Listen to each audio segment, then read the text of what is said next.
السلام عليكم يا أحلى متابعين. أما بقضية جنات ولا حبة دخان وشرب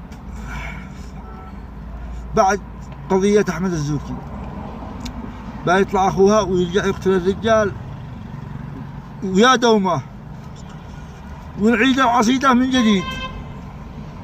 ايش حكموا عليها؟ حكموا عليها ب5 مليون، وناس بعضهم اللي ما مش معاهم عقول انا فاضي خلك تتزوجه، بدوا ابوها 5 مليون ويتزوجها. 9 سنين يا سربوت، يا ابن السربوت. حرام ما الذي حكم بهذا الحكم لا تخلنا نغلط عليه.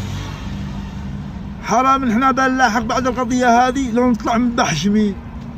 سبوني هذا الحين، سبونا، ذبحنا منكم انتم